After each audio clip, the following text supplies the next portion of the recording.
So Yeah. So what is it now? It's Thursday, middle of the week. I got a text message for those of you that know. Um, a couple of us on this panel are affiliated with what I now think is the best gym company ever, Panata. Maureen joined them a couple of weeks ago, 2-3 weeks ago.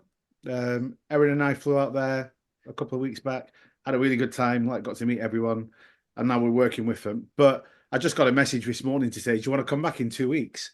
I was like, why? What's going on? And Rudy's basically said, oh, nothing. I just want to train. He's got no one to train with. hilarious. Hilarious. Hilarious. Like, come Hey, out. That's a good opportunity.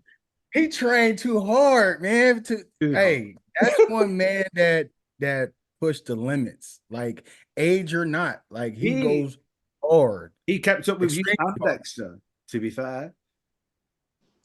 Yeah. And he kept up with Sean and Corridor when he came too. And that's Yeah, he was surpassing me, Dexter. He was just going for it. You know what I mean? And like I said, it is a salute to Rudy because he's still pushing his limits at his age. And if I'm in his shape at 73, I'd be really, really happy. Really, Yeah. No, he's in That part. really good shape though. But what have you all been doing since, I don't know, like Christmas, I guess is the last time we all kind of talked. What's been going on? Try to eeting, that is a for sure. That is important. That is Yeah. important. Let's cut to the chase. Who's gained? I'm going to ask each of your stage weights, apart from Beatrice, right? So, Kyra, what was your stage I'm weight? free here. I'm free. My stage weight, probably like I weighed in at 207. Let's put it that way. I weighed in at 207. So that was my weight at stage time. What were you at the Legion? 205 the day before the show. Okay. And what are you now? Like 250? Like 204. Okay. Well, See, he 4 weeks out. Yeah. He's 4 weeks out. That's right. For the Arnold, you're doing both, right? UK and yes, that's correct. That's correct.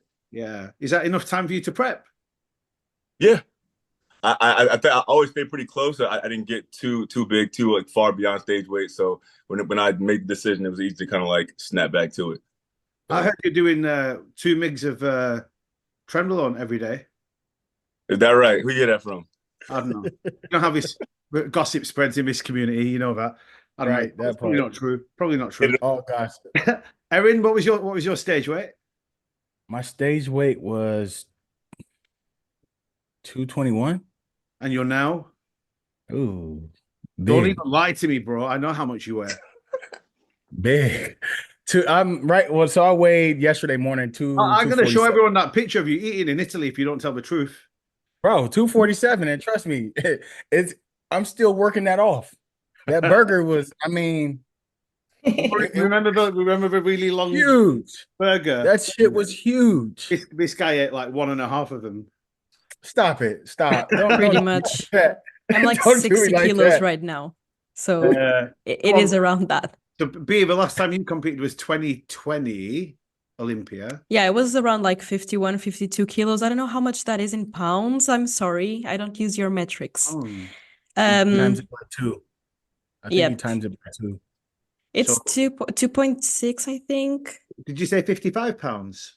No. 51. It's 112. Okay. 112. 109 to 112 is normally my stage weight, but now I'm 60 kilos. So what around happened like to you 60. what happened to you after the 2020 Olympia? You disappeared off the face of the earth. I took some time off because of quarantine. I don't know if you remember COVID, right? So I couldn't really travel, and yeah, I just thought it would be a good idea to stop a little bit. And you might not know, but I'm 23, so it means that I'm still in school. And I started competing when I was in the 10th grade. So I competed through my like entire student life, I would say. So I just stopped to. Sorry? Your birthday last week? Yeah, Happy right birthday. after yours. Yeah, that's the day after. And now you're graduated from uni as well, right? Yes, I have a degree and I'm finishing my master's degree. So yeah, it's finishing this year. So I think it's yeah, fair very to say that excited. you're probably the most intelligent person in this room.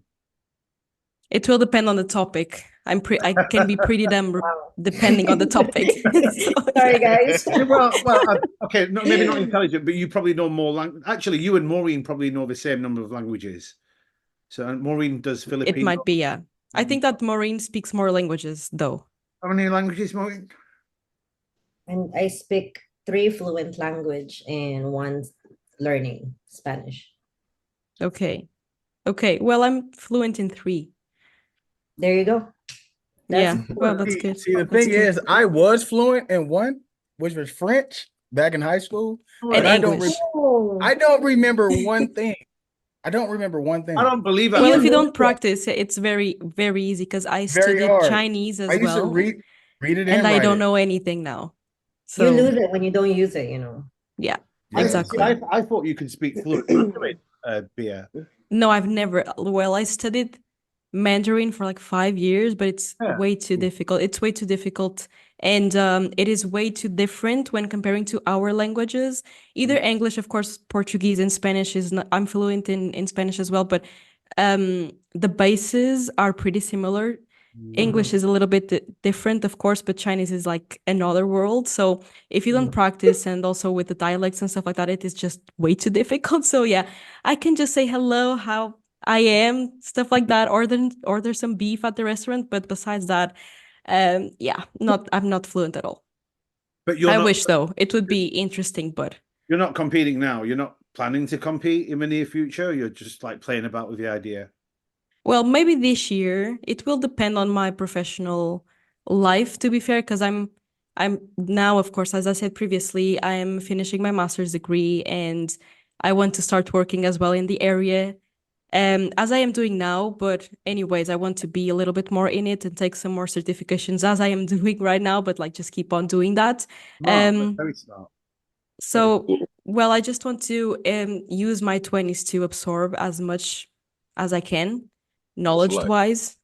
So yeah, that's it. And honestly, I have competed for like almost 4 years, since 16 till 20. Yeah, but surprisingly, you're still very active in the competition world, which we'll come back to after. But so wait, when did you go pro?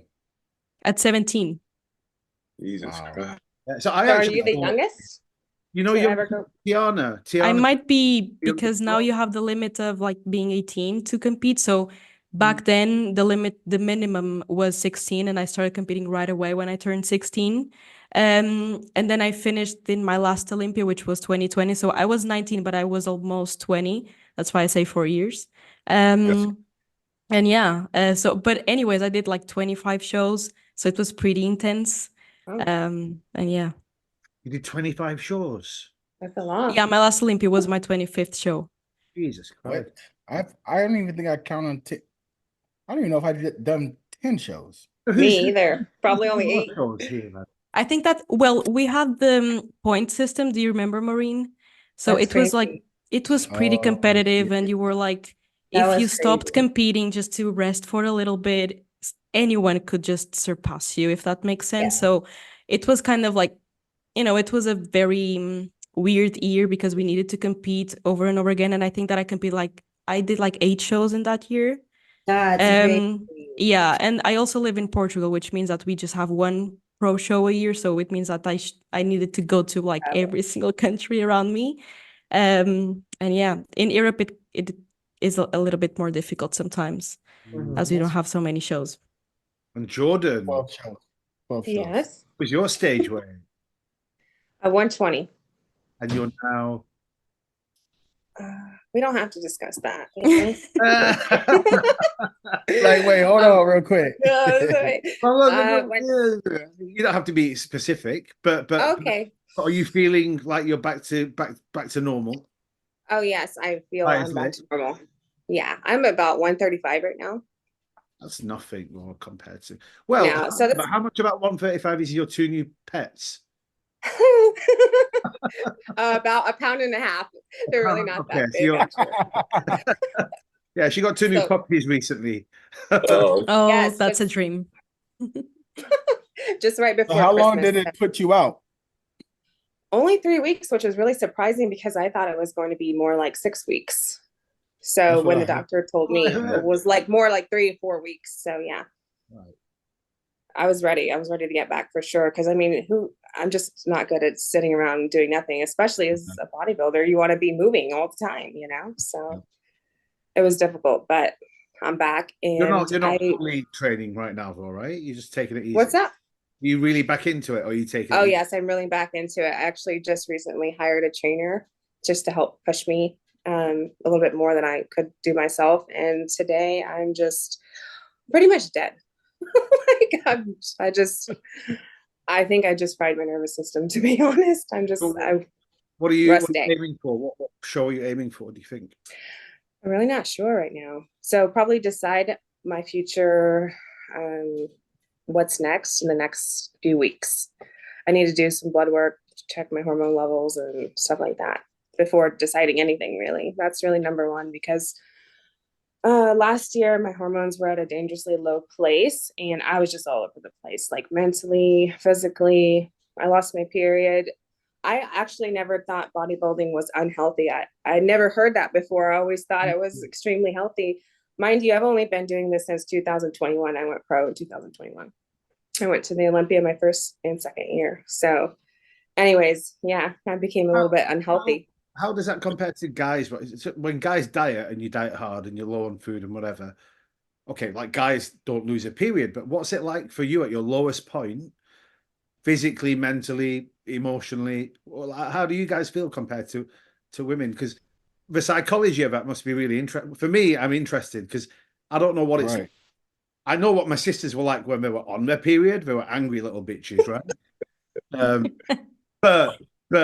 But prior, like when you're fully developed in your younger adult years, and you're all of a sudden through nutrition, because it's not the training that does it, right? It's the food, it's the diet. Yeah. Through nutrition, you Sure. lose your menstrual cycle. What does that do to you mentally? Are you asking the men this question? The or men, you, I think. Open question. oh, Well, we have periods. Well, men have periods too. We just don't talk about it. like, Oh, okay. So I don't know. I think that it might be a little bit more difficult to us, but Yeah, I agree. but So I would prep like with to hear the men here as well. So I prep with my partner, right? Yeah. My partner is also competing and I'm competing. We both think that it was way harder for women. Even he said the same, because first of all, we already have hormones to handle to start off. And then go into the prep with really low food is like, women, we're not supposed to be in that low body fat. We're supposed to be carrying a child. So we need to have that love handles, if you know what I mean. So in those two factors is already way difficult. And plus the criteria that they're looking for, we need to be a little more conditioned, right? So Francisco already like told me he saw my prep and he was like, totally agree. It's way harder for women. I mean, I'm not saying I'm not taking the credits for men. It's way harder for men too.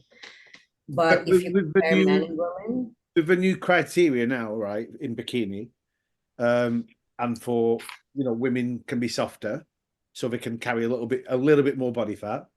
Does that not put it back into a healthier zone, or is it still quite low, do you think? super low. it's super low. Even though they put that in play, I still don't think the women are going to come soft.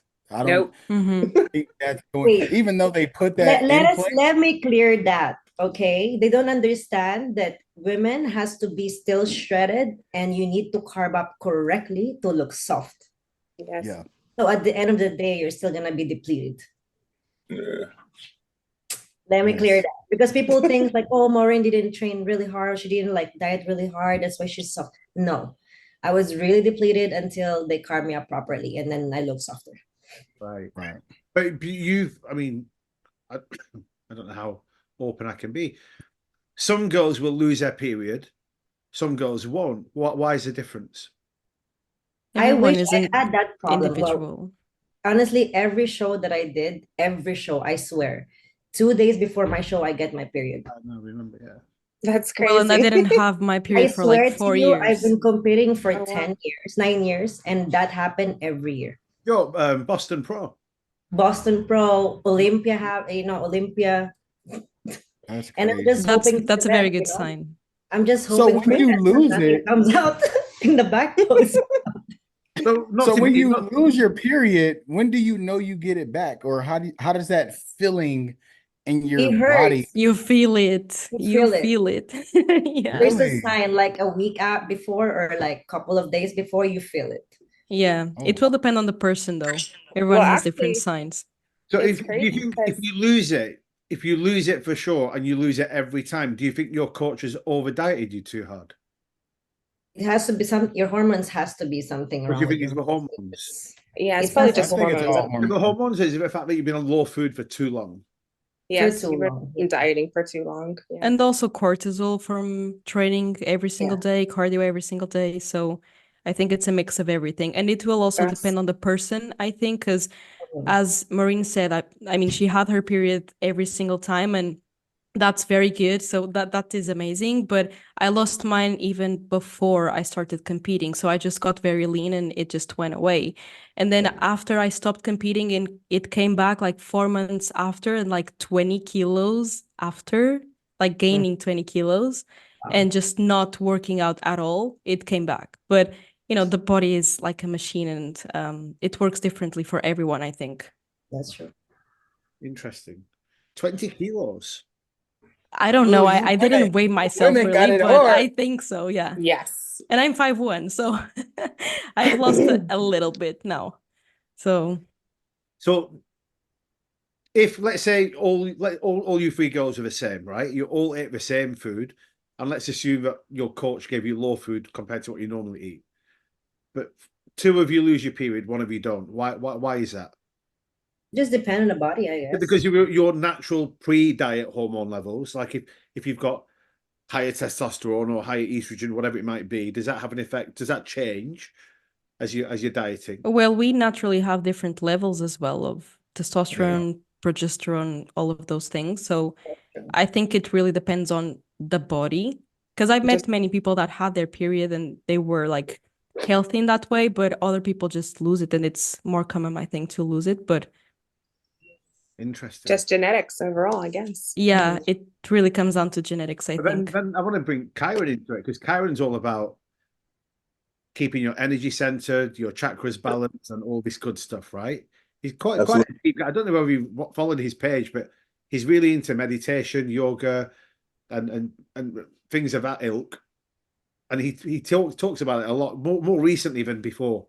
I think maybe Yeah. you've always been into it, but now you feel more comfortable talking about it, right?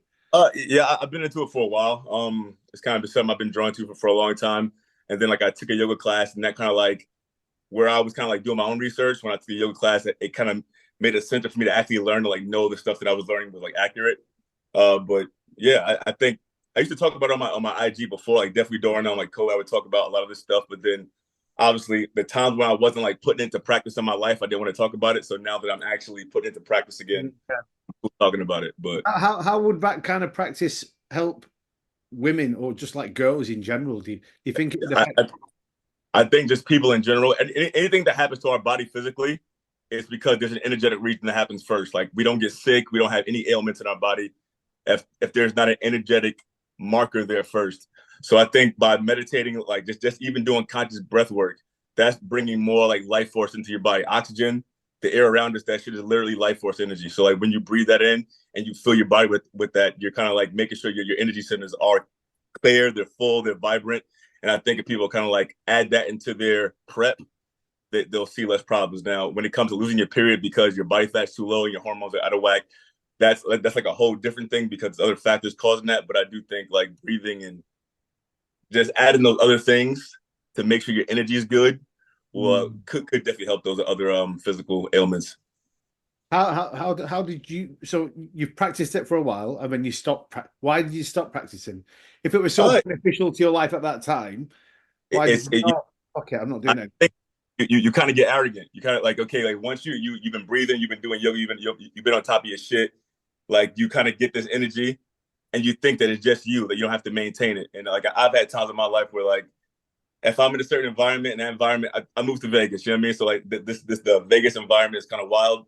So you kind of dip off your practice, you dip off what you're supposed to be doing for a little bit. So yeah, I kind of had too much. Too much And boy, fun. have too much fun out there in Vegas. But even when you think you're on top, you can't really stop practicing the things you need to practice because you're going to fall. Indeed, indeed.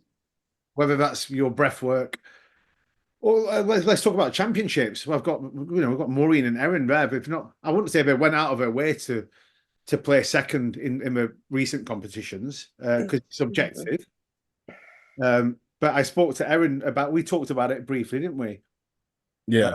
Yep. And there was a point where like you'd won the Olympia, you'd peaked, everything was cool, and it still is cool. To be fair, it's not really that bad. Right. You're still probably the more rewarded men's physique athlete out there, at least on paper. But last week or last 2 weeks of your prep at the O weren't like mentally, you just weren't there. And when did you realize that you'd fucked it basically? I would say not really.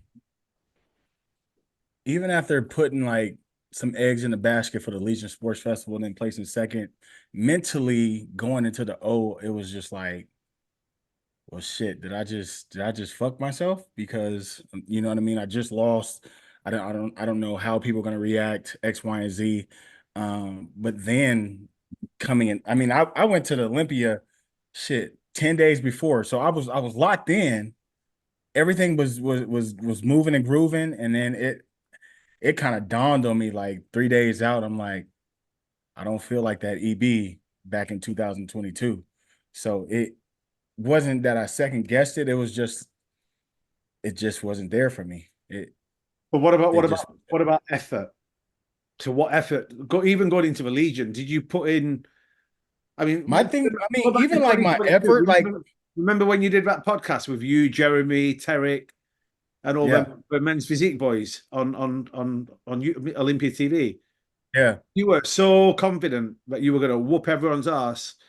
Like even I was thinking, this guy's full of it, but it wasn't arrogance; it was actually confidence. And you took that all the way to the 22 Olympia. Yeah, and you had it. I would say. When did you take your eye off a prize?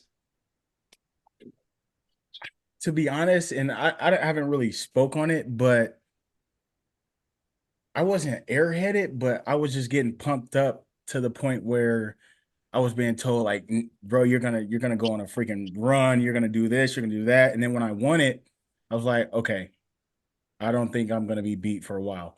And I know I kind of took my foot off the gas, but people on the outside didn't know because I'm still acting like EB doing what EB does. So like I said, going into the Legions, it was just like the energy wasn't there, the push wasn't there because again, and then I find out this dude doing the show. So I'm like, damn, let me try to pick up some sparks, some energy. Let me try to pick up some sparks, some energy to kind of win the show, you know what I mean? And it just wasn't there. It just wasn't there. And I felt it. And that was 2 weeks out, right? Yeah, it was 2 or 3. 2, 3, 2.5. Like 3.5. Yeah. That wasn't enough time for you to pull it back, right? It wasn't, but I felt my body would peak even better because when I did the Arnold Classic, what was that? 2000. When did we do the Boston Pro, Maureen? What was that 22? 21. No, 20. I can't remember. It wasn't 21. It was 22 because I didn't do the Boston. It was 22. So after winning the Arnold. No, it was 21. It was 21. Oh, I didn't do the Arnold in 2021. Can't remember. When did we do Jay? We did Jay last year. Who did what? Jay Cutler Classic. 2022. It was 22. It was 22. 22. I had to look at my Arnold trophy. But but no, so winning the Arnold 2022 and then going to the Boston Pro like right after, I think it was like a week after the Arnold, I peaked my peak for the Boston Pro was crazy. And it was just the feedback from the judges like, this is the best look we've ever seen you. Always bring this package. So we've always in our head, me and my coach, we need to bring that Boston Pro package. That's the problem. That's the problem. So from there, we just kind of kept that in our brain and never kind of improved, and we just stayed the Boston Pro package, you know. And when we went to the Legions, we thought, okay, we got X amount of more weeks to kind of peak even better. But yeah, it just didn't happen. It didn't happen. Is that what happened with you as well, Maureen? Actually, Boston Pro, that was my favorite look in the whole 10 years. My peak in Boston I can agree to that, because that's when I first met her, and I said I had to love walk that look. backstage. I said, "You look phenomenal!" Like, Thank you. That's how I met you, actually. yeah, I had to walk up to her because Yeah, I I appreciate saw that. her I on stage. appreciate I'm that. like, whoa, she I just came out of appreciate nowhere for me. So yeah, I remember Boston Pro. Thank you. Yeah, no, I'm trying to go. I like that condition because it wasn't soft like when I won Olympia, but it wasn't hard because the thing is my genetic, it's hard for me to be hard. That's just me. I can be really depleted, but I will never look as hard as everybody. I can't. I tried and it's impossible. So we were just trying to like aim for that condition again. I like the condition personally. What about Yeah, no, your feedback from this year's? Oh, from this year Olympia? Yeah. The thing is like what Aaron was saying, when you know, you know. Honestly, you feel it in your blood. You cannot, like on my way to 2022 Olympia, I'm always quiet with my things. You know, I do my own thing. After a show, I just kind of like, kind of like forget what happened in the show and just go on with my life and go another next show. So for me, it's always been like that for 10 years.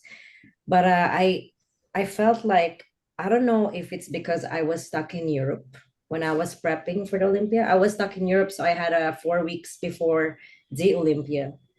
And I was stuck there because of my visa. And I got my visa back to the US 4 weeks before the Olympia.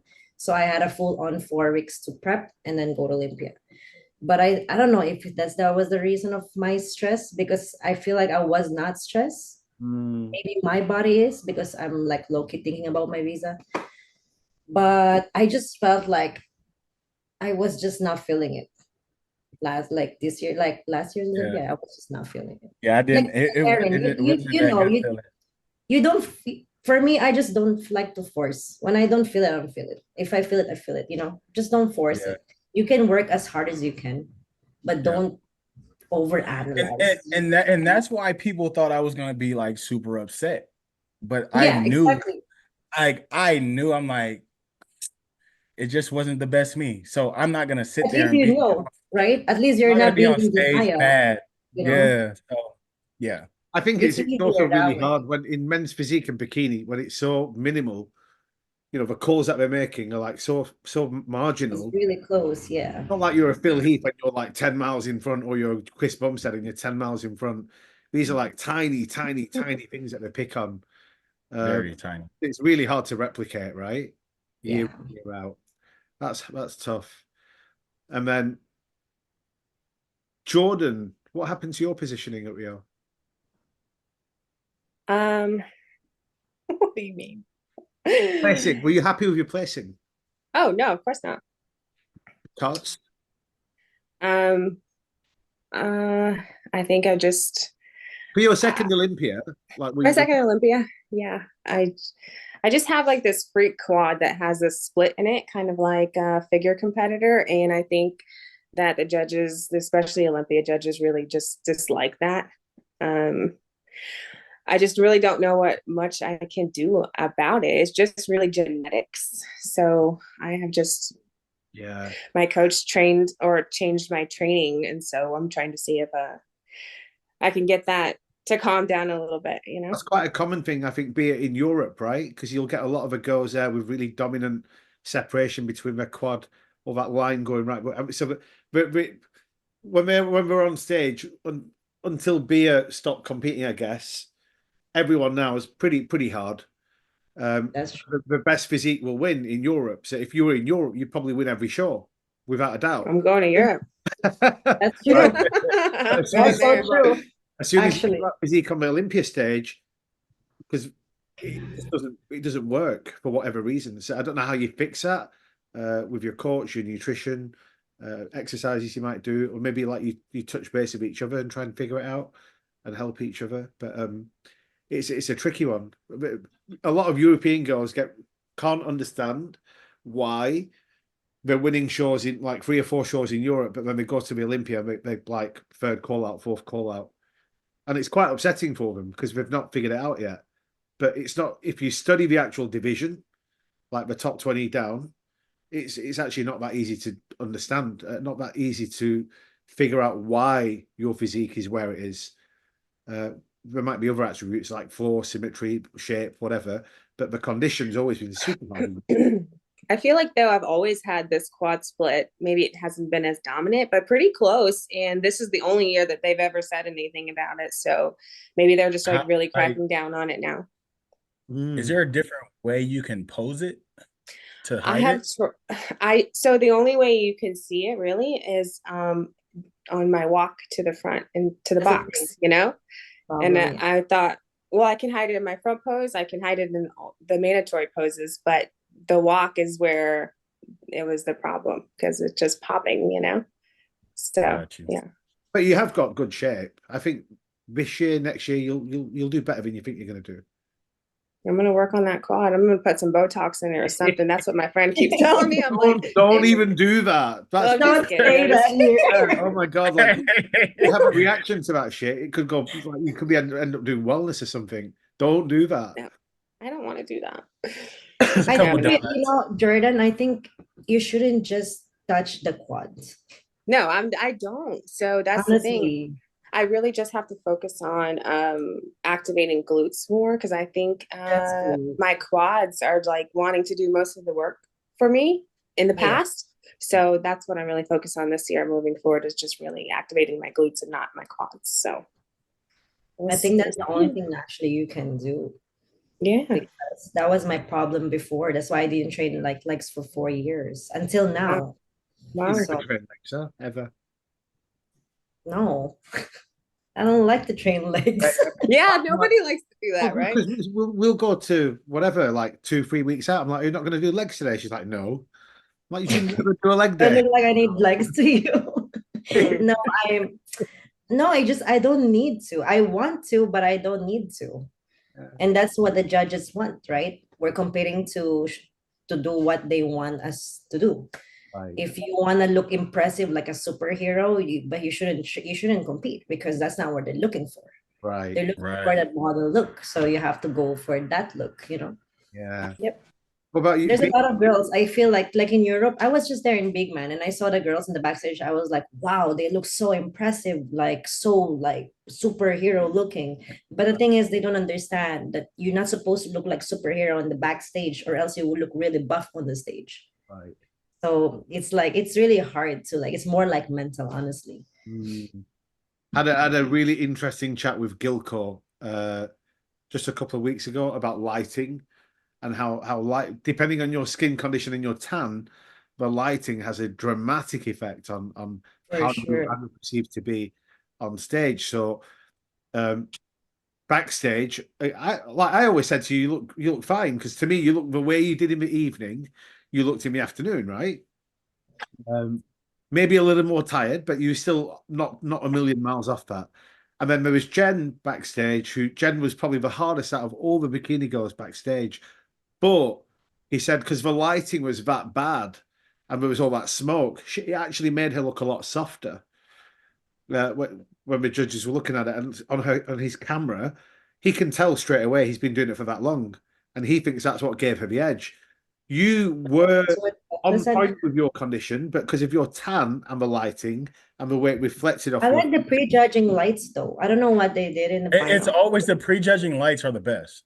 I know. Thank you. I was saying the same. I was like, whatever they do at night, it is fucking horrible. It's the shittiest lighting ever, and they think the production is just so wow.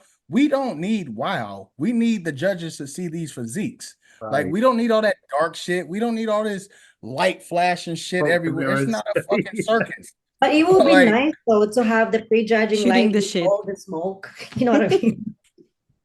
That would be perfect, though. I mean, hopefully they're going to do it better this year with it being the 60th anniversary, but we'll see. And They better will do something. probably. I think they take like tips because a lot of people have spoken about it after It's that. a learning Yeah. process as well for them, I think. Yeah. They should hire Gilco though They should definitely hire He- Gilco. for lighting. He Because apparently photographer, he always they know gives their lighting, you know. he always gives feedback, and it never gets taken on board. But you know, it is what it is, like you say. It's what But that's the thing when it comes to It is this what it is. industry. Well, there's too many egos and too many. well, I don't people. know if it's that. I think what we want to do is we want to sell something that we can sell on a live stream. That's their main.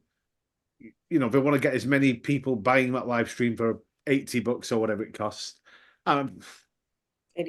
Yeah, it's expensive. Yeah, no. Pausing, like, so everyone. Hey, I thought we weren't talking about bodybuilding. Yeah, no. It We're talking about stage right now. This is what happens. I got a question for Marine. When's the next audition?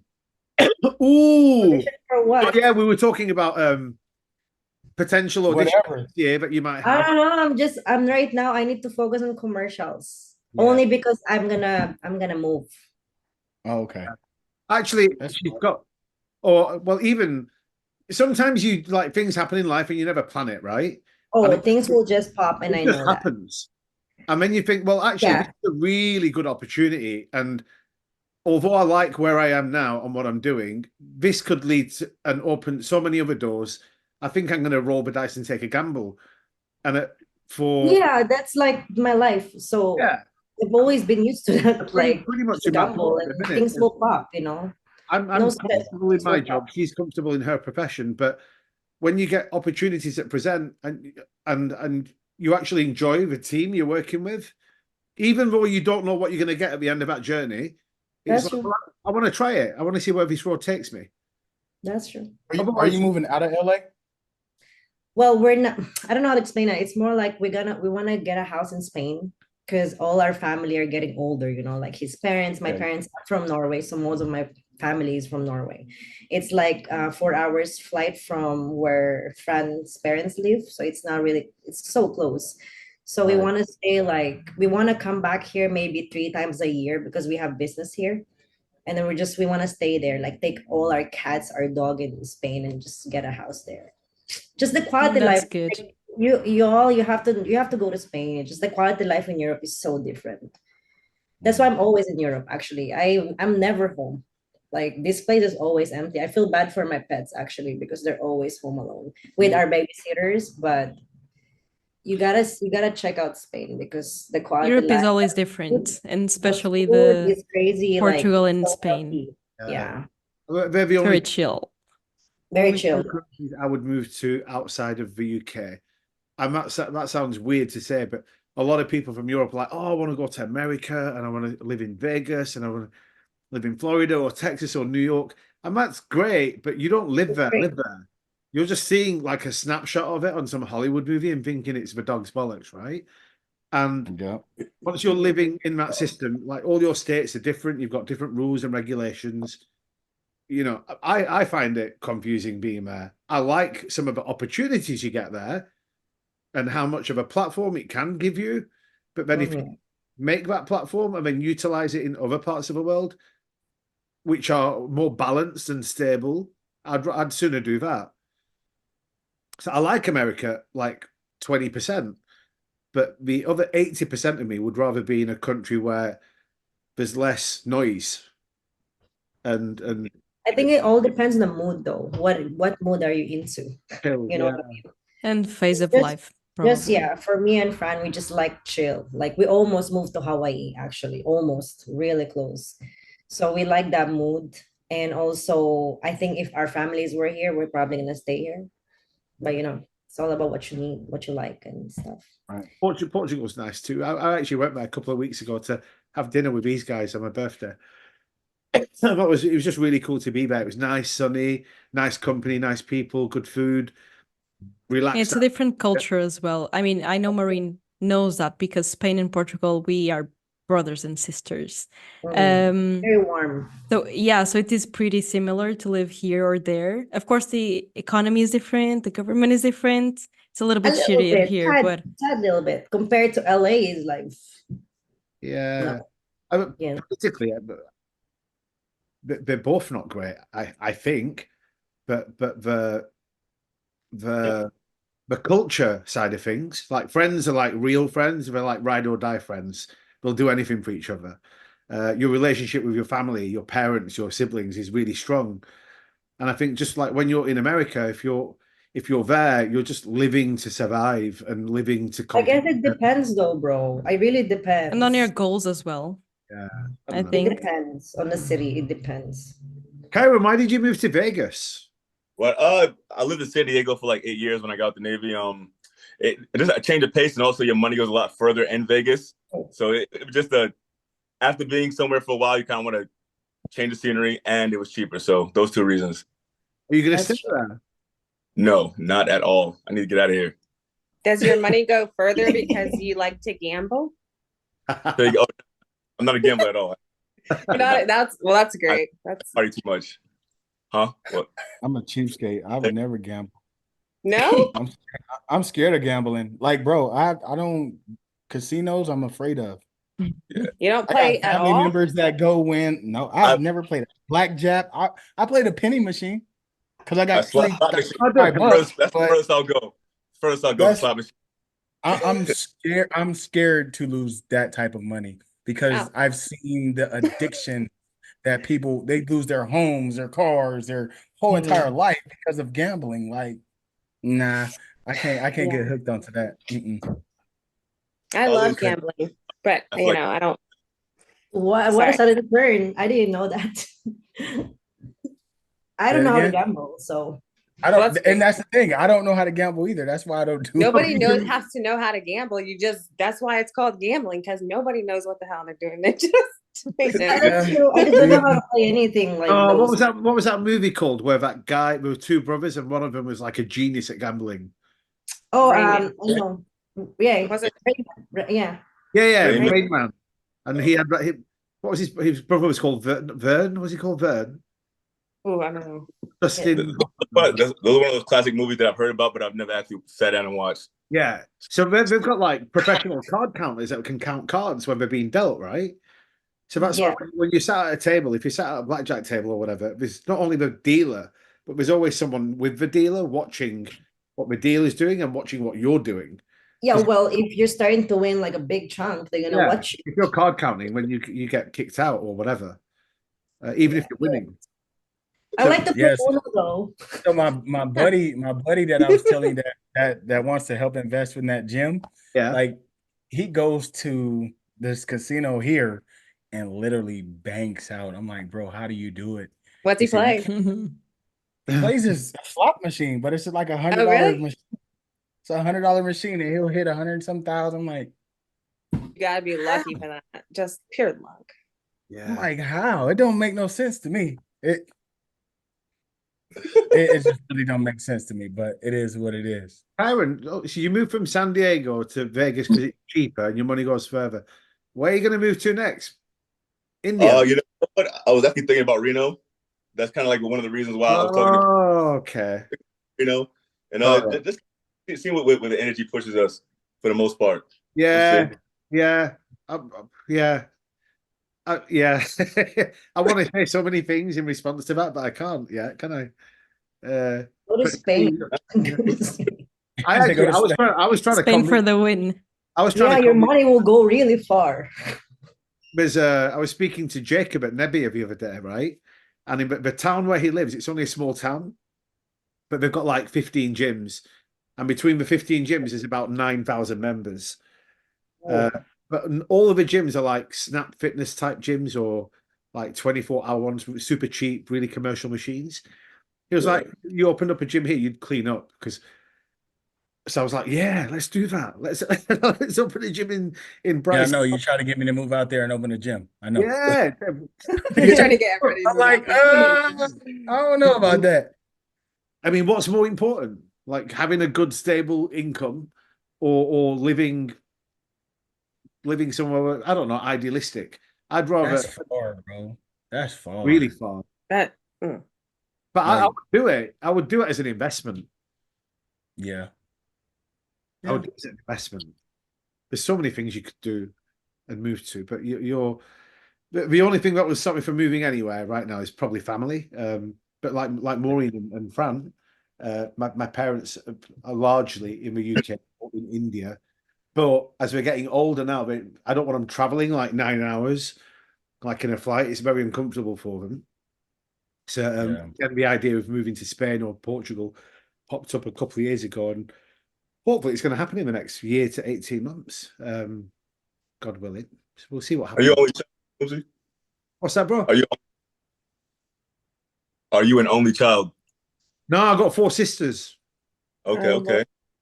4 sisters, 3 older, 1 younger. Guys. Yeah, 3 of them are stupid, 1 smart. Okay. I say that to them. 3 of them. I hope they see this video and whoop your ass. No. They'll watch it anyway. I tell them to their face. Oh my God. I always used to tease my sisters for being less intelligent than I am, but it's genetics, man. Like I take after my father, and he's smart. They take after my mom. Genetics. What's that? Do you think they would? Do you think they would agree with that? What you're saying? No. Oh, okay. Oh, they think they're smarter because they've. I don't think they would. It depends on how you want to live your life. Like they wanted to settle down by their early 20s and start a family and have kids and blah blah blah blah blah. And that's great. I love my niece and nephews to bits. They're cool to hang out with. But I get to hang out with them for like 4 or 5 hours, and then I take them back. I don't have to worry about their school reports and how many fights they've had and that kind of thing. But they'll always call me and moan to me that, oh, he's done this and he's done that. I'm like, well, deal with it. You wanted kids. Don't bring that shit to me. It's not my problem. That's hilarious. I can't manage them. And the way that I am, I'm very traditional like my father. I'm really strict. So there's certain things that I might say or tactics that I might employ that they won't agree with because they feel it's not the right way to do things. But I mean, it works for me and it worked for them growing up. But for whatever reason, in today's culture and society, you can't do certain things like give them a smack on the bum or, not shout. Because the first thing you should always do, and I try and do, is you try and make them understand what they've done wrong. Right? Does anybody? We got shouted at. No, I haven't. You do, Aaron? Oh, I have Aaron. kids. Yeah. Oh yeah. I have a 6 and a 4-year-old. Oh, okay. Young. They my That's life. the fun stage. It is actually because I'm just blessed that we're over the Pampers and the bottles, and that stage right there is just not it. And I see. Did you do that part, Aaron? Did you change diapers and stuff? Hell yeah. I'm a very active father. That's one thing that I am. And I pride myself in being that because I mean, there's so many kids over here that don't have a father or don't have a mother or a father. So one thing my kids will always have is someone to lean on, regardless of any type of relationship or anything. Like my kids will always be able to look at me and be like, Dad, I need this. I got it. You got it. So I take pride in being a father for sure. That's amazing. That's amazing. Yeah. Do you go with your dad? Your daddy and mom? Yeah, so both, I mean, I grew up with both my mom and dad, and they were both entrepreneurs, so I kind of seen their work ethic, and my dad wasn't as like how I am with my kids. My dad wasn't really like that, and until like now, when you're back in the day, the fathers were hard, you know what I mean? Get your ass up, let's go. I got whoopings, I got my ass whooped with All the time. cords, all type of shit. So I had one of those hard fathers, but I knew he loved me, you know what I mean? But I'm just more on that emotional support, and I love my babies to death to where I sit there and cry with them, or I cry. I'm a weenie when it comes to my kids. I cry for my kids all the time. So yeah, it's a different type of love, but having that background with my mom and dad I think it kind of. Have you got a little bit of balance, or Aaron? So like, if it's almost too easy nowadays to give the kids everything, right? Because we never had it, so we're like, oh, I'm gonna give them whatever they want. But then you can almost give them too much, and then it goes the other way. And Yeah. it becomes like then they start to Yeah. become entitled, like I should have this and I should have that. So how do you maintain that balance with them? Well, see, the thing is with my kids, they know dad's voice. They know when that tone, that tone switch up, and which Let me hear it. Let me hear it. Give me No, the I can't give you phone. the tone. I can't give, No, but no, it's go it's on. just more of a deeper voice, like a deeper voice, and Go on, do it's it. Do it. Do it, do it.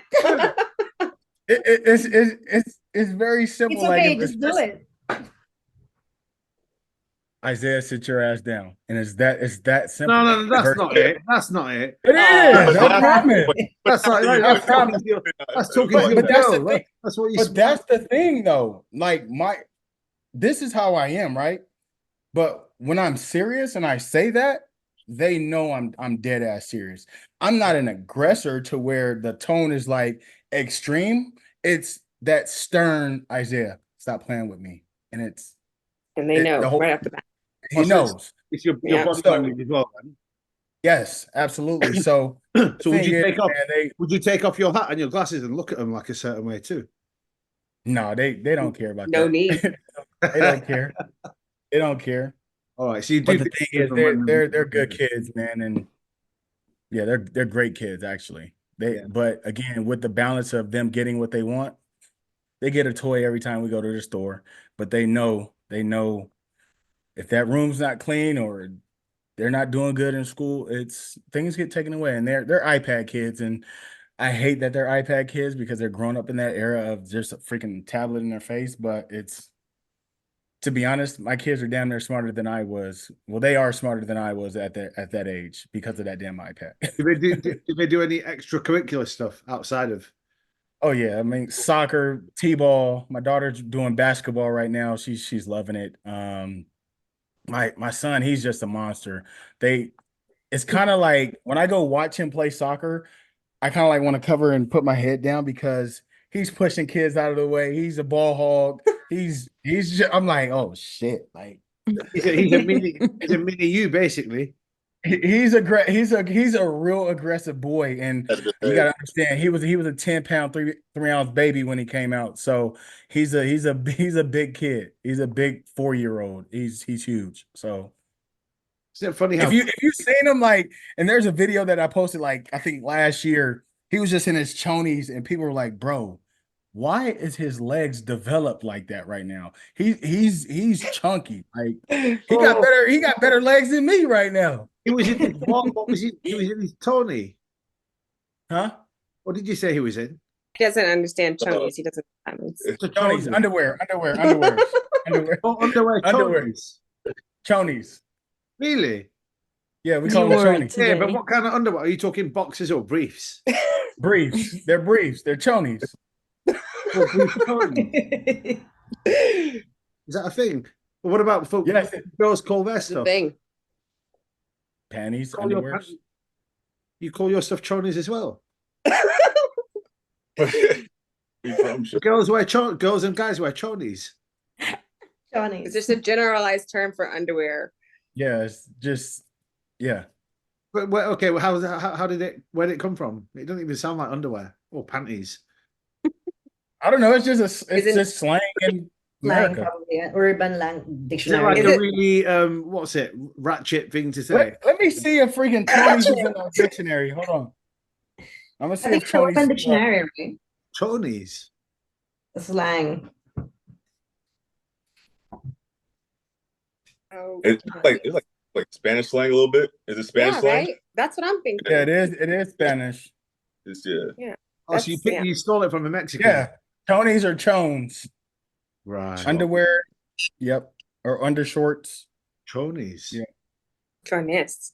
1928. That's when that slang How came way out. far back. But how long have you been using it as like 6 years. your You really culture? When did you start using it? That was there. Mexicans and Spanish people use it. Oh, hey, beer in Spain. Who says chonies? I have no idea. Do you know, Marine? I have never heard that name before. That's never in my heard it. dictionary I think now. it's more like Latin America, I think. Yeah, it might be. Yeah. Like a nickname kind of thing. Chonies. Yeah. So what do you call underwear in Spanish and Portuguese? Roupa interior in Portuguese. Nothing like chonies, right? Jesus, that's It's so literally far. like interior. So far. Yeah, exactly. Yeah, Portuguese can be pretty deep, I think, but it's literally interior clothes, if that makes sense. So roupa is clothes. Literally. Clothes. Yeah. It's like literal. Like What about in Spanish, Maureen?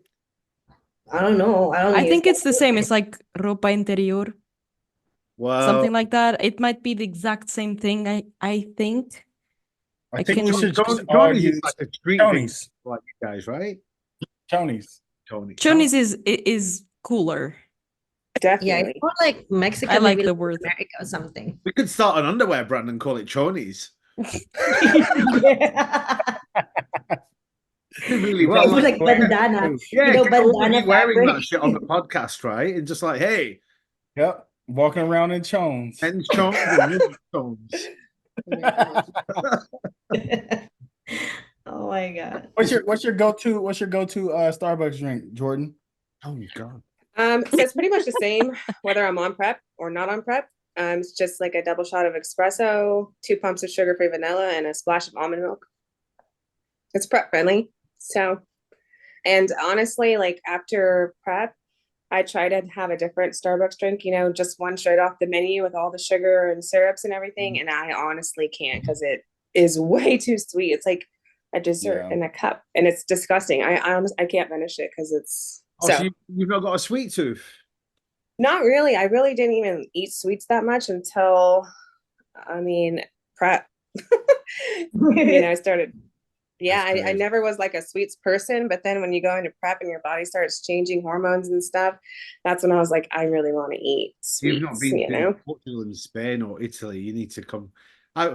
Beatrice bought me these little mini custard tart things. Oh, that's Portuguese. Oh, they were so Those good. are so good. I had one today actually from the same store I bought. In the store, but it tastes nothing alike, right? Nothing. It's very good. Crap. It's called pastel de nata. Oh, it's so good. It's like custard tart. Yeah, I have to bring you some. Very good. Come over, but there's 6 in a box, and I thought I'm going to have one. I'm going to have one every day after the gym. I ate all 6 of them in one go. Yeah, you have to. Oh, they're so good. I've got a really bad sweet tooth. I go to the same cafe every single day, and it's their specialty. So that's good news for me, bad news at the same time. Maureen, you don't like sweets too much, huh? I don't like sweet at all. I got the biggest rice. tooth. I like chips and rice. Me too. So have you guys had the tomato basil rice cakes? No. Tomato bagel rice. Try them today. Those are underrated. Those are underrated. Try them today. Hey, those chips, right? No, it's like the rice cakes. It's like the little rice cakes that you put like peanut butter on. But you're not putting peanut butter on this for sure, right? But you don't put peanut butter on the tomato basil. When I say like it's prep friendly and it's like a chip. Oh my god. Like pizza. I probably have that already. I feel like I have everything that you could think of. Those are a go-to right now. Like go-to. Now you're back in America. What's your digestion like after eating in Italy? Me? Well, both of you. I feel like shit, actually. Honestly, every time I come home here in the US, I think it's just the food. Everything, even the chicken. Fran cannot eat the food. He can only have 2 meals a day. It's impossible. I've really like in the last 6 weeks I've traveled to Europe and back. Food is so pure in Italy. European food. Yeah, right. That's the food. As soon as I came back home and ate like a meal, toilet. I'm telling you, in the whole Europe is like that, Erin. The whole Europe is like that. In Norway, in Europe, like in Italy, like bro, we ate pizza, we ate all types of different pastas. You don't get bloated. And it wasn't a bloat, it wasn't no sickness, it wasn't, and we were eating. That's we true. were even that burger. Like I ate two things of it, and I didn't feel like no. You just in and out, right? You just feel like in and out. In and out. Remember that restaurant we went to, Maureen, on the day where we went up to the mountain? I love the food. The gnocchi is like. Oh, there you go. So we went there. I remember that plate of mozzarella no, it wasn't mozzarella. It was buffalo cheese, fresh. Ooh, that was my favorite. Oh, that was good shit, right? That was my favorite like dish. I was real selfish over that dish. Real You selfish. gotta be. So at this particular meeting, we had two vegetarian people, not vegetarian people. They were they were Muslim. Okay. Yes. We could only eat halal food, and we didn't have any halal food at this restaurant. So they got these really nice salads, right? This guy's eating steak and gnocchi and all this stuff. And these guys are still waiting for their salad. 20 minutes later, it arrives, and he looks across at their plate. He's like, "Yo, can I get some of what you're having, please?" Oh my god. No. That's haram. That's haram. And he steals the whole fucking plate. So how that happened was, yes, I glanced and looked. I said, "That looks really good." And she said, "Here, you can have some." I was like, That's Oh, what happened. And that's how the rumor saying no goes. to that. And that's I was how like- rumor goes. No, he pulled that puppy dog face like he's never had food. Hey, She felt bad for him. I wasn't saying no to that. I promise you that. It was phenomenal. And it was just basic buffalo cheese and tomatoes. And the little sauce that they put on, I said, well, I don't It's the understand natural why this ingredients tastes in there. Oh, so good. So organic, the food out there. It's crazy. So Yeah. if I And do then- go back in 10 days, it'll just be for the food. The food out there is phenomenal. Like, I didn't have no bad stomach aches or nothing. And I tried to like eat to see how I felt. Mhm. Felt fine. Felt fine. Yep. That's wild. So One America, thing- and that's why I said it on the video. America's food, bro, it's now in my head that it's just really not that good. Well, do you It's not think Yes. do you not think the food in America is why the young kids behave the way that they do? Do you not think all these additives and preservatives sense, and yes. whatever else In a sense, yes. have kind of messed up their psychology a little bit? I can see it. I can see it. Compared to the kids in Foods are Europe. way too processed with too many steroids and too many additives, and it's too much shit in our food over here. That's like true. you can taste it in our food. Yeah, Like you couldn't taste that. That's why when you said about these Hey. tomato and basil rice cakes, I'm like, they probably taste great, but I'm gonna feel like shit afterwards. Yeah, true. Probably. Hey, it's Worth it. It's Worth it. It's worth the trip to the toilet. It's all right. What's I was going to ask Beatrice a question, man. What is her degree? And I was wondering what her degree is in. I don't know if she mentioned it or not. No, I didn't actually. So my bachelor's is in languages and business affairs, and my master's is in marketing. Okay, And the dope. certification is in project management. So Nice. those three. Actually, we had a conversation today. I was finishing work, and she messaged me about a couple of things that we're working on, and she's actually got some really valid points. My mind, Maureen will contest to this. My mind runs at like 5,000 miles an hour sometimes, right? It's like boom. So I speak to someone, and boom, something happens, and I speak to someone else, and there's another idea that pops out of that ear, and it's really, really difficult. But I remember everything. I pretty much remember everything. I've never to date used a notepad ever. If I've spoken to someone or I've conversed with someone, like Chris Minns the other day, Kyron, right? So we were talking back and forth, and we had our phone call, but we also then communicated via message. So everything we said on a phone call was pretty much on a message as a reference point. But 9 out of 10 times, Beatrice, I don't do that. I always work on memory. It of course is. It depends, but when you are trying to develop a project that involves a lot of people, most of the time things are going to get lost. Like even the smallest things are going to get lost. And if you work with a lot of people, like people think differently at the same time. So if everything is very clear, it's going to be way easier. I mean, when I need to send the designing team some briefs or anything like that, I literally have to send them the font the size, because otherwise it can be a point where we spend like a meeting more or like 10 minutes more just discussing, or them asking me about the font size or the font itself. And then it's not going to be effective. So the conversation we had was just based on the knowledge that I've been recently, getting from the internship and stuff like that, because especially in the software company, everything gets pretty lost most of the time if you don't write everything down. And normally if I have a lot of meetings during the day, and one of the person in the meeting is there just to take notes on a shared document, so that everyone knows, and action items and all of that. So that's literally why I told you, just because I know that it is, important to have everything written down so that no one just loses information, especially being a part of the project. That one point that we were talking about, that's probably the first time I've gone into any level of detail. In fact, if you go back to our first phone call, that was probably the first time that I'd gone into any level of detail with anything. And the reason why there's no end point yet, because every week this project is evolving, and there's more bits that are being added to it. And as it's being added, the cost implications increase. Yeah. So the margin that I think it's going to be is going to be in that ballpark figure. But what I'm saying is, when it is that figure, once the project's complete and everyone that's involved has been allocated X%, the dude doing the project, he will be able to give us a final, okay, this is for the year, this is what it's going to be.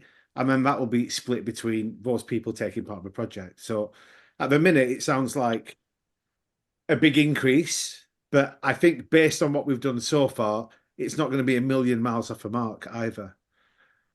Just because of the amount of... Well, yeah, it always depends on the project itself, and the detail. Yeah. I just tried to emphasize that because as a general overall view, I would say, of the project, if you literally write everything down and you share with everyone, and everyone agrees on the points that were mentioned, I mean, no one will ever tell you, well, I did not agree with this in the first place or in the second place. When there's a final endpoint, everyone that's involved will have that same discussion at the same time before that particular part of the project would launch, because it's important that everyone then is aware of how it's going to work. Yeah, exactly. So I'm not having that conversation 7 times with 7 different people yet, because I still don't know where it's going to end. Because there's still, I mean, you've got to have a call with him, whether it's this weekend or one day next week, just to iron out those little details that you think need to be included. Because you've got that experience in that field. And I'm actually really thankful that you're doing a marketing degree, because that's going to help. I'm an old dog. You can teach me new tricks. It's going to take... That's my passion, literally. It's not bodybuilding, it's marketing. It's my passion. It's what I love to do every day. Yeah, the business element of what can be done with the platforms that every one of you have developed is really interesting. Learning new methods. Hey, I'm 47. I used to think when I was 46.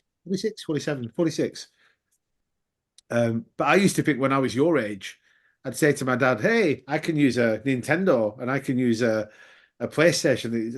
Like it was technology that was really cool.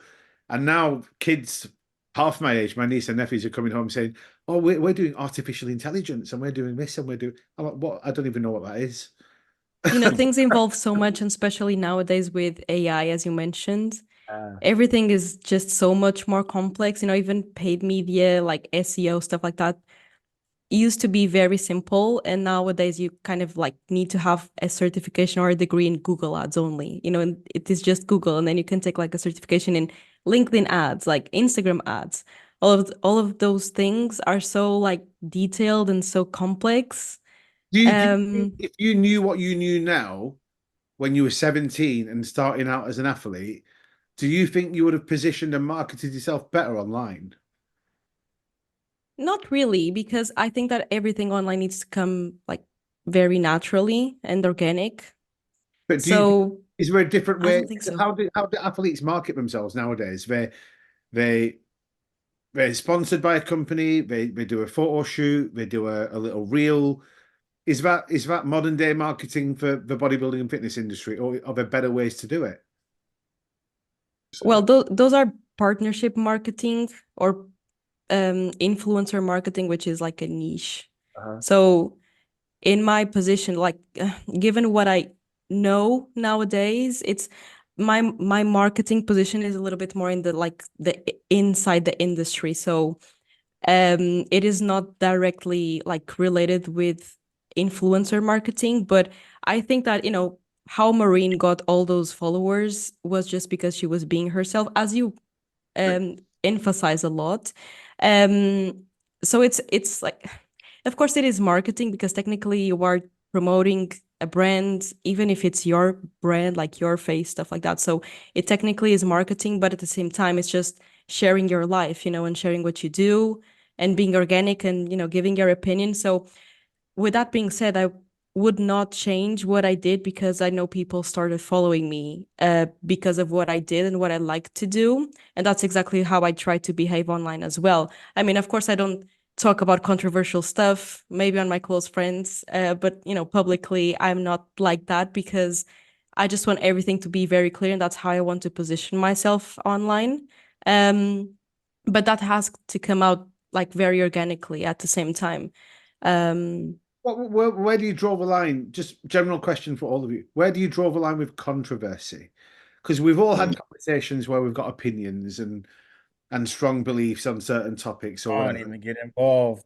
Whether it's I just religion, whether it's abortion, whether it's politics or whatever it might be. But why do you I feel don't mind talking about it as long as I show respect for the others' opinions and the others do the same for mine. Yeah, so yeah, literally have Which is very hard though. yeah, open- Yeah. nobody's gonna Yeah, respect your especially opinion. nowadays. Nobody Yeah, does. exactly. So it Yeah, will so depend. that's why Yeah.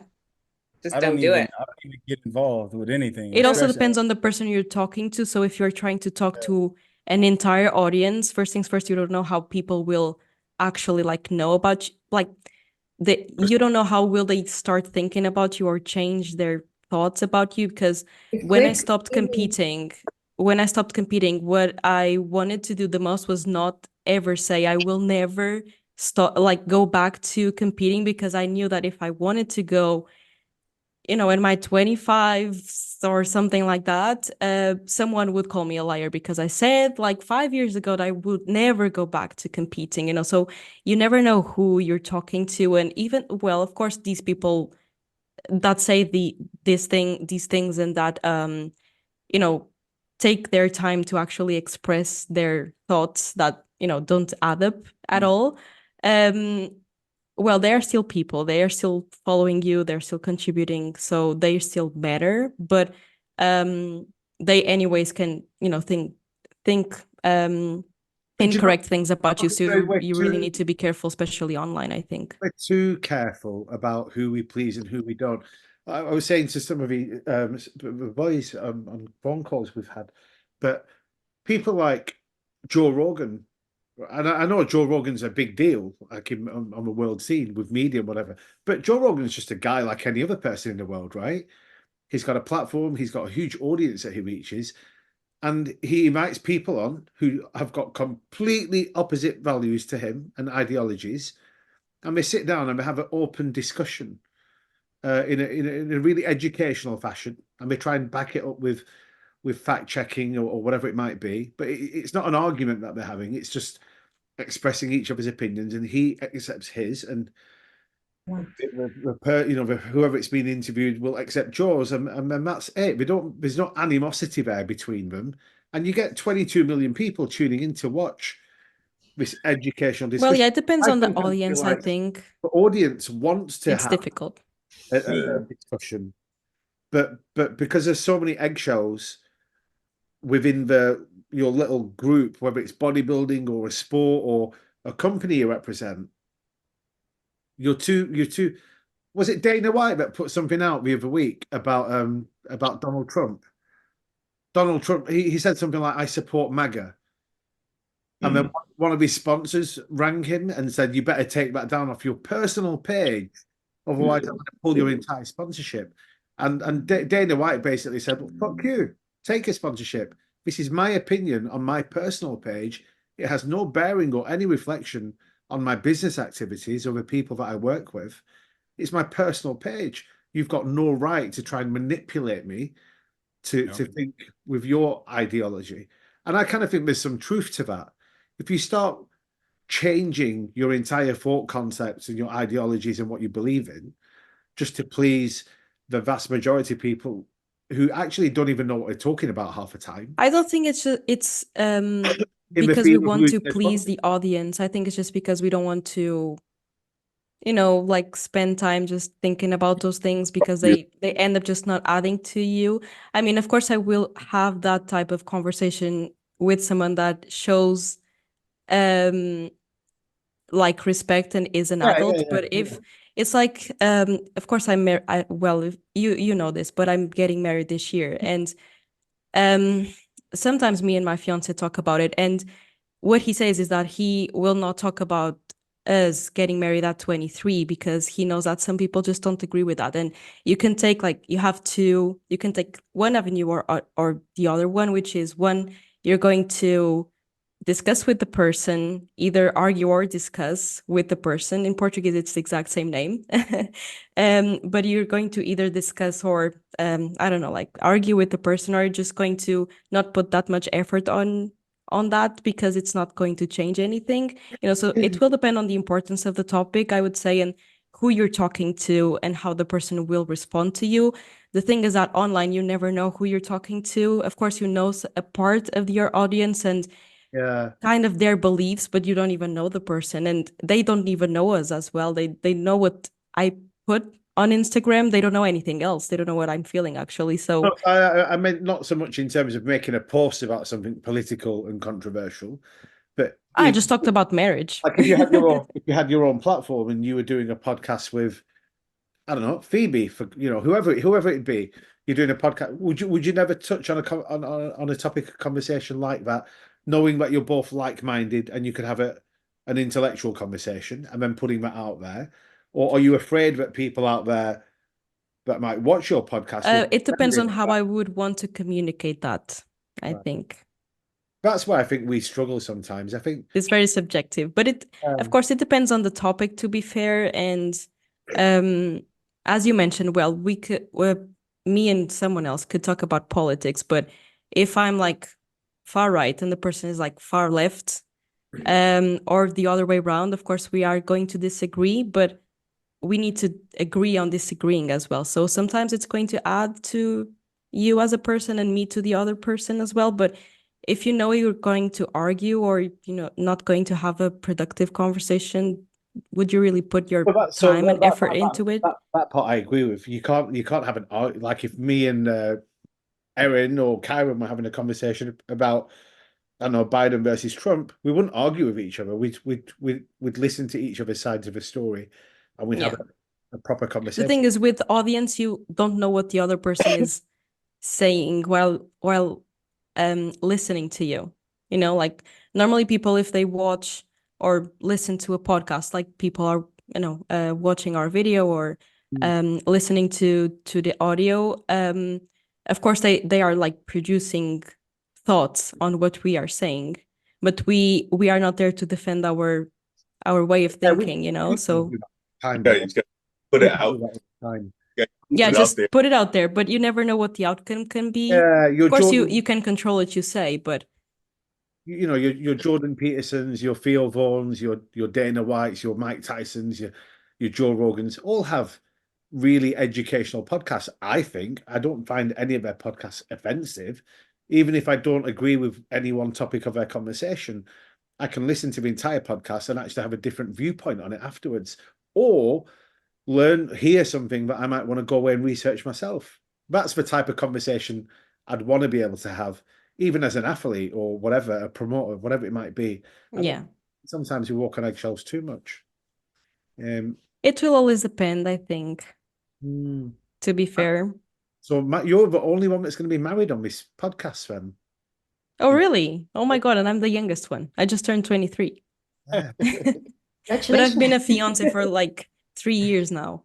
Maureen's not married yet. Why are you I'm doing I'm this to me very all the conservative. time? Yeah, it might still happen. Well, it should. I mean, Jordan, I'm surprised you're not married. No, I'm not married. How I'm come? single. I'm very single. Wow, Erin, no, Nope. no potentials. There's always potentials. Ah. Right. He's not going to let that one out of the bag anytime soon. And Karen, you're She's the welcome. one who needs to know first, not Ez.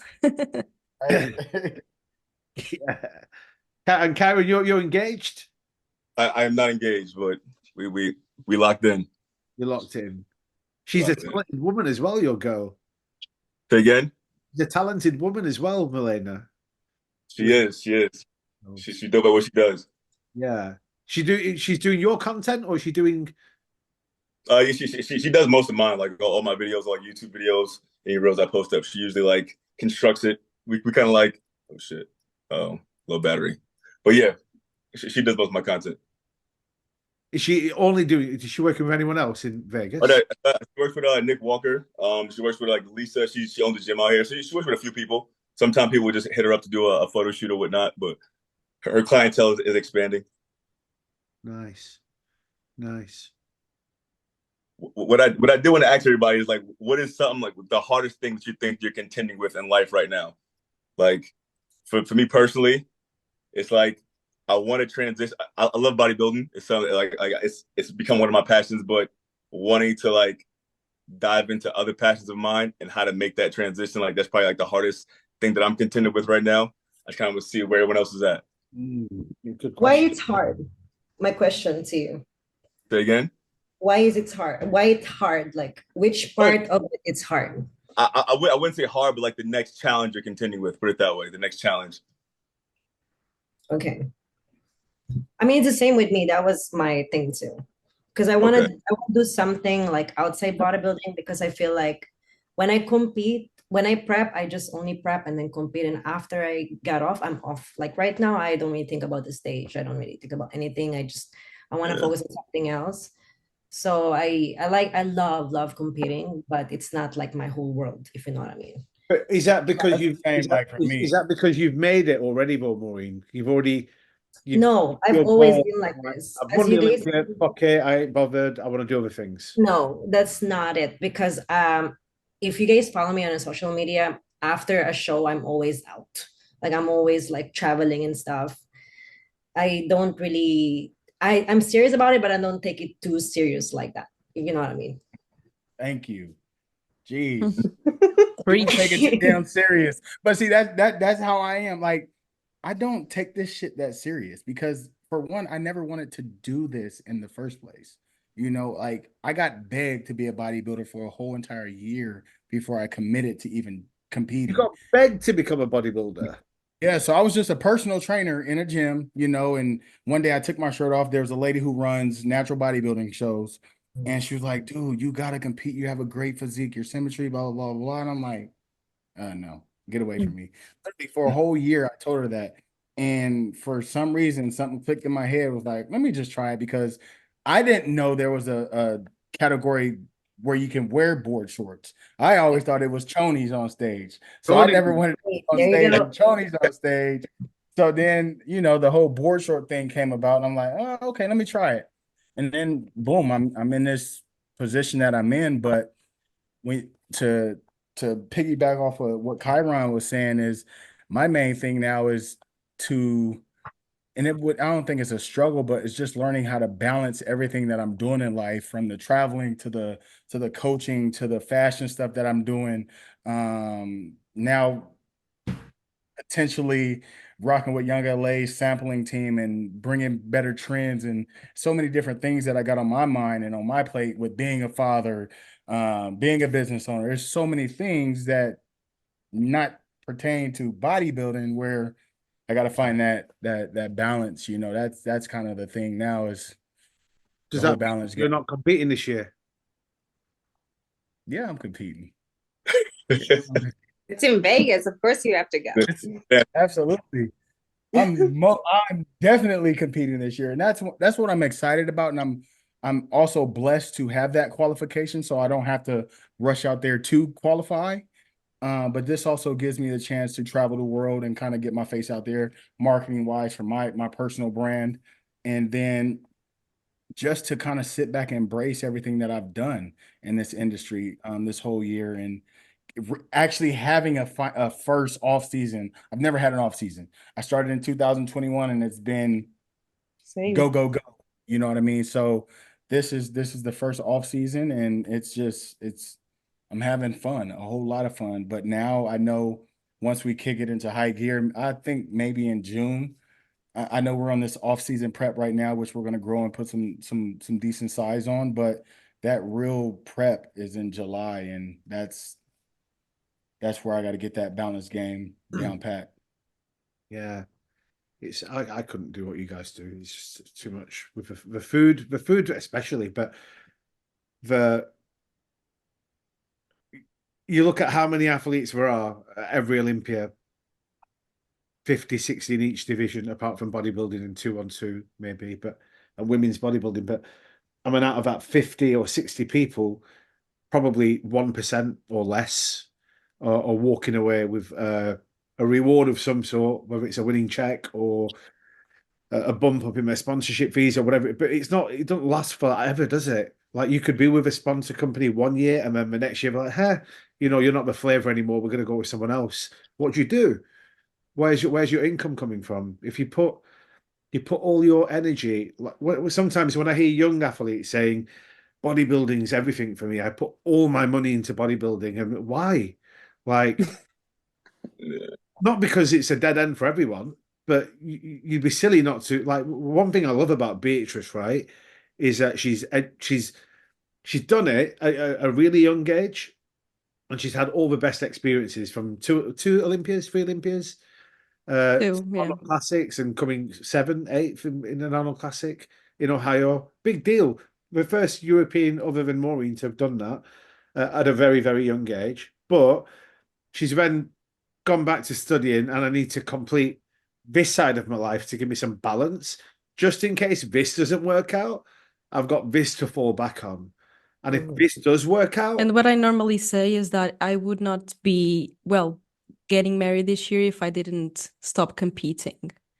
So that's literally the definition well, I definitely developed other sides of my life. yeah, That would not be probably, of course, well, people get married anyways in bodybuilding. So that's not something that is correlated, like negatively correlated, but what I mean is that I would not probably be with someone if I was competing because I was so focused on that, and I was still studying. So I was still doing my things and, making sure that I had like a second plan, I don't know, something like that. But if I didn't stop competing and if I didn't, start working on myself, I would say, like even food wise, my relationship with exercising, stuff like that, and especially with personal life, I would not be getting married this year. Like almost definitely, I would say. So she's one of the minority, I think, over here in Europe that's taken that path. But I think that people that start in bodybuilding and invest a lot of money and time and stuff like that, well, I think that everyone at some point will do that unless they have kids and of course they have other responsibilities, but they will eventually understand that probably that is not everything, and life happens anyway, so they still need to work, they still need to do some stuff in order to support I think bodybuilding also anyways. you've got a very good infrastructure around you, from your parents to your sister and everyone. Yeah, exactly. They'll always reel you back into the real world so that you don't get lost in this Insta famous bodybuilding competitive world that can be pretty toxic. There's a lot of girls that started competing when you did, beer, that still haven't made it to the level that you were at. And they might have started off as natural, and now they think they need to do other things to try and enhance or improve their chances at becoming more competitive. And that's just sent some of these girls down a really wrong path. And all the mental health issues that come with that, and the insecurities and the lack of confidence. It's just sad to see. So it's a breath of fresh air knowing It's that the priorities, I think, and things will eventually change and they will know what they want. I thought while I was competing, I thought like with my whole heart that I would be competing till 35 and I would not have kids and I would not, get married. So yeah, like I mean, I literally stopped competing when I was 20.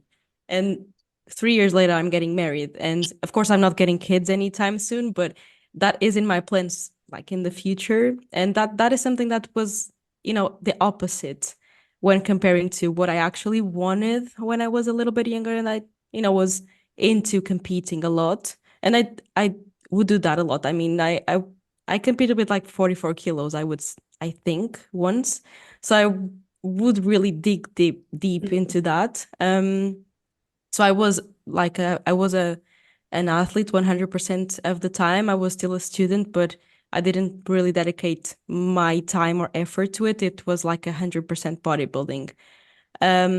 But I eventually learned from that, I don't know if you know, but your fiance told me he's starting a family straight away. So you need to talk. Oh, did he? Okay. I need to talk to him about that. So Erin's not That's the some only one. serious shit over Erin's there. not the only one with kids in the room. Jordan's got a couple of babies that she's looking after. Tell me a little bit about that, Jordan. My daughter, she's 13. She'll be 14 this year. I also take care of my niece who just turned 14 a few days ago, actually. So I have two 14-year-old girls in my house plus me. So it's a lot. It's a lot going on around here.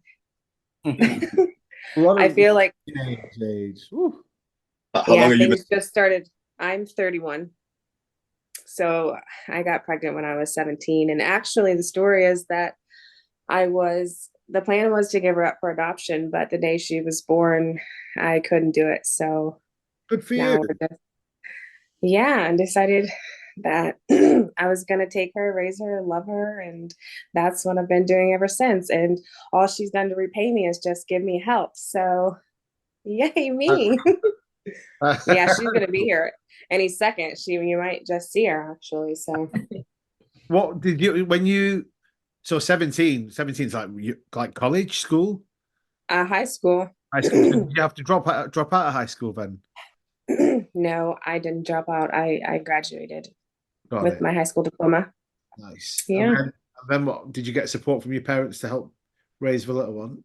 Yes, absolutely. It's funny because not me, but my daughter and my niece are born 3 months apart. So me and my sister were pregnant at the same time. Oh, really? Yeah, my parents weren't thrilled about that, but How are you like in terms of practicing religion? Are you like Roman Catholic or Protestant or what are you? Mormon? Christian. Christian. So are your parents like deeply religious? Actually, no, but my father's parents are. So yes, if I get any religious background, it's from them for sure. Got it. So the stress from your parents is more because they were getting stress from their parents. Sure. Yeah. Kind of thing. Yeah. Well, it all worked out in the end. But so like, I mean, how did you do like work-wise? What did you do to support two children? Well, my mom and dad really helped me out a lot. Yeah, so really, I can't thank them enough, honestly. So I dabbled in college some for a few years and then that didn't work out. Just the stress of parenting, and just so I started working, waitressing and whatnot. Then decided to move to Houston, still, waitressing and then dabbling in college. I just could never really, figure it out. Probably still haven't. Figure out what you were good at or figure out what you wanted to do? Just what I wanted to do, and then bodybuilding came into my life and I just was successful pretty quickly. Yeah. And now I'm just trying to turn that into a few businesses that I'm working on right now. So, yeah. I think you'll do. I think you've got great character. And I think the fact that you I'm not going to say went out of your way, but you took on like your niece under your wing as well and you're supporting her. That's amazing. That's really, really cool. Yeah. Big-hearted people always get a good reward at some point in life, you know. So your time will come, I'm sure. I hope so. They're only 4 years away from being adults themselves. So I'm like, when y'all become adults, y'all got to help me out around here. There's the door when they're 18. Get out. It's my time. Or that. That would be probably better. I can take care of myself. Kyron, are you going to have kids, bro? I'm not sure. I'm not sure right now. Don't do it. It's something I give some thought to sometimes, but it's not really like, I think the other thing that I want to like accomplish first before I have kids. But again, if it happens, it will happen. So yeah. Maureen's under strict orders to have 2 mini Mauis and 2 mini Frans. 4, Jesus. 4. I don't know. I've taken care of my little brother, so I've had custody before. He's really cool. Actually, I was like, Yeah, we were DMing when he was in Spain. bro, he's an engineer now. He graduated. He wants to get jacked. Yeah, now he's he's a friend, and I want to get big, and He's really, really cool. I can't wait to meet him. He's a good kid. Yeah. So for me, I had him when he was young too. So I took care of his custody. So for me, I feel like I already had kid. Yeah. So. Oh, it's different. I tell you, it's different. I have him when he was young, and I was really young too. Yeah. Oh, okay. I feel like she's a parent already. Whenever she's not at home, whenever she's not in LA, and she's not got her four cats, and dog Happy nearby, she's just miserable. I call my babysitter every day, like, hey, can you send me pictures? So yeah, she's already a mum, but in real terms, you'll make a great mum. You'll be a really, really cool parent. I think so too. I mean, if it happened, like, Karen, I mean, if it happened, it happened. It's not like I'm gonna cry about it. I'm gonna cry about it. Yeah, but would you have any more, Jay? No. Hi, mommy. Hi. There she is. Hi. That was on time. She's like, no, hi. So this. I would never have enough. Where's your background off? Your daughter. I don't know how. How you doing? Good. Awesome. Your mum was just telling us how much of an angel you are. Yeah. Yeah, totally. Oh, awesome. Okay. I think that's probably a good place to stop it today. Yeah, bro, it's like 3:50. Yeah, just